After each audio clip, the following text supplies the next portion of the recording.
Hi friends, இன்றைக்கி நான் உங்கள் கூட ஷேர் பண்ணிக்க போகிற ஸ்டோரி இன்றைக்கும் நம்ம சொசைட்டியில் பல பெண்கள் எதிர்கொண்டுட்ருக்க பிரச்சனை தான்.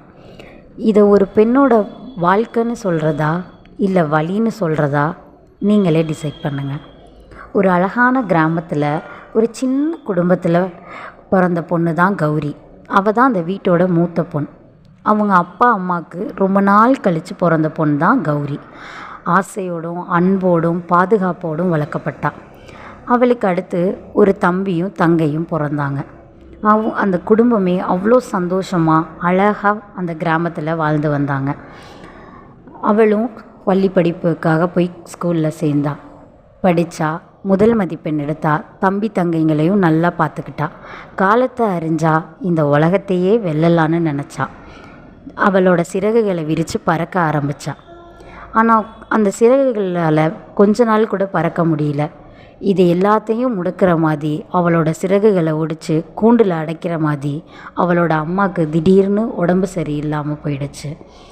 பள்ளி படிப்பை கண்டினியூ பண்ணுறதா, இல்லை தம்பி தங்கச்சியை பார்க்குறதா, இல்லை அம்மாவை உடல்நல ரீதியாக பார்க்குறதான்ற குழப்பத்தில் இருந்தா கௌரி.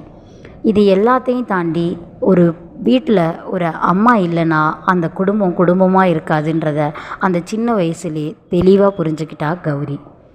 அவங்க அம்மாவை ஹாஸ்பிட்டலில் வச்சு பார்த்தாங்க. ஆனால் டாக்டர்ஸால் அவங்களுக்கு ட்ரீட்மெண்ட் கொடுக்க முடியாமல் அவங்க அம்மா சிறிது காலத்திலே இறந்து போயிட்டாங்க. அம்மா இறந்த சோகத்தில் இருக்கதா இல்லை பசியில் இருக்க தம்பி தங்கச்சியை பார்க்குறதான்னு யோசிச்சா. அம்மா இல்லை, அந்த இடத்துல தம்பி தங்கச்சிக்கும் தான் அம்மாவாக இருக்கணும்னு முடிவு பண்ணான். ஆனால் அவங்க அப்பாவுக்கு இதை பற்றி எதுவுமே கவலை இல்லை. பொண்டாட்டி பிரிந்த சோகமும் இல்லை, பெத்த பிள்ளைங்களை பார்க்கணுன்ற கவலையும் இல்லை. ஆனால் இதை எல்லாத்தையும் கண்டுக்காத கௌரி அந்த தம்பிக்கும் தங்கச்சிக்கும் ஒரு தாயாக இருந்து என்ன செய்யணுமோ எல்லாத்தையும் அவ்வளோ அழகாக செஞ்சாள். தனது 8வது படிப்பை பாதியிலே விட்டுட்டு தனது தம்பி தங்கையை நல்லா படிக்க வைக்கணும், அவங்களோட எதிர்காலத்தை நல்லபடியாக அமைச்சு கொடுக்கணுன்ற ஒரு முடிவோடு இறங்கி அவள் தம்பி தங்கைக்கு ஒரு நல்ல தாயாக இருந்தா கௌரி. இந்த அழகாக போய்கிட்டு இருந்த வாழ்க்கை கௌரிக்கு ஒரு நாள் நரகமாக மாற ஆரம்பிச்சிச்சு. அவங்க அப்பா தனதோட ஆசைக்காக ஒரு 2வதாக கல்யாணம் பண்ணிட்டு ஒரு பொண்ணை கூட்டிகிட்டு வராரு. இதைத்தான் நான் சொன்னேன், இன்னமும் இந்த சொசைட்டியில் சித்தி கொடுமைன்றது எவ்வளவோ இருக்குது. ஆனால் கௌரி தன்னோட தம்பியும் தங்கையும் அவங்க எதுவுமே சொல்லக்கூடாது, எதுவும் பண்ணக்கூடாதுன்ற முடிவில் தெளிவாக இருந்தா.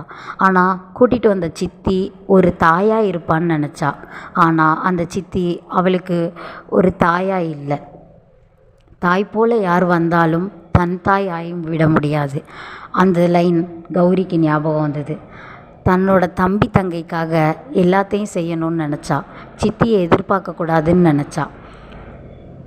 தம்பி தங்கைக்காக தன்னுடைய வாழ்க்கையை எல்லாத்தையும் இழந்து சித்தியோட கொடுமைகளை எல்லாத்தையும் நாளடைவில் அனுபவிக்க ஆரம்பித்தா. சித்தி தனக்குன்னு ஒரு குழந்தை வேணுன்றதுக்காக கௌரியையும் கௌரி தம்பி தங்கையையும் அவங்க பாட்டி வீட்டில் கொண்டு போய் விட சொல்லி அவங்க அப்பா கிட்ட சொன்னாங்க. அவங்க அப்பா என்னதான் இருந்தாலும் நான் பெத்த பிள்ளைங்க இல்லையா அப்படின்னு அவங்க சித்திக்கிட்ட சொல்ல, அவங்க சித்தி அப்போது எனக்குன்னு ஒரு குழந்தை வேண்டாமா அப்படின்னு பிரச்சனை ஓடிச்சு. இதையெல்லாம் தெரிஞ்சுக்கிட்ட கௌரி தன்னோட தம்பி தங்கச்சி 2 பேரையும் கூட்டிகிட்டு அங்கேருந்து காணாமல் போயிட்டா. கௌரி தன்னோட தம்பி தங்கச்சியை ஒழுங்காக வளர்த்து ஆளாக்குனாளா இல்லை அவளால் அது முடியலையா அப்படின்றத வெயிட் பண்ணி நெக்ஸ்ட் எபிசோடில் பார்ப்போம்.